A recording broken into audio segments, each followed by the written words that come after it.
une structure privée qui s'appelle People and Babies, qui elle-même appartient à une structure qui s'appelle People and Business.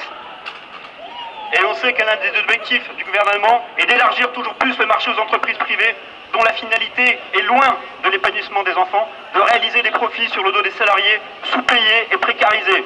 Car contrairement à une association de loi 1901 ou un service public, une entreprise privée est bien à but lucratif. Par ailleurs, par le biais des subventions de la CAF ou des conseils généraux, c'est encore une fois l'argent public qui sert à alimenter les profits des entreprises privées.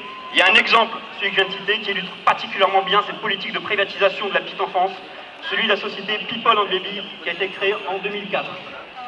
Aujourd'hui, il y a quelques mois en fait, il y a 2 mois, les camarades ont créé une section syndicale CNT pour défendre leurs conditions de travail bien précaires. Elles ont fait une grève de 24 heures. Elles ont utilisé un droit constitutionnel.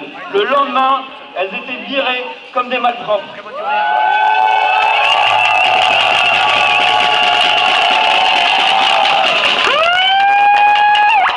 Malgré l'intervention de l'inspection du travail et de la médecine du travail qui ont bien dit qu'on ne pouvait leur reprocher aucun des faits qui ont été reprochés par la direction, le PDG de People and Baby campe sur ses positions honteuses. Depuis 2 jours, la section syndicale, les salariés, les parents des enfants et le syndicat CNT occupent le siège national à Paris. Cette occupation semble porter ses fruits puisque le patron a accepté des négociations, ce qu'il avait refusé jusqu'à présent. Donc, ces filles, depuis 2 mois, n'ont plus de salaire. C'est pourquoi nous organisons aussi une petite collecte de soutien pour témoigner de notre solidarité et pour faire qu'elles puissent continuer à vivre dans la dignité. Parce qu'en plus, à Paris, on sait très bien, les loyers, la vie est très chère. Elles luttent pour elles luttent aussi pour l'ensemble des droits dans la petite enfance.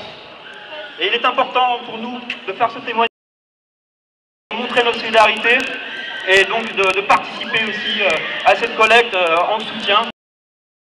Et puis, c'est filmé, on enverra aussi les photos, la vidéo à nos camarades, ça leur fera vraiment plaisir, parce que dans ces moments de lutte, elles ont vraiment besoin de notre soutien à tous et toutes. Merci.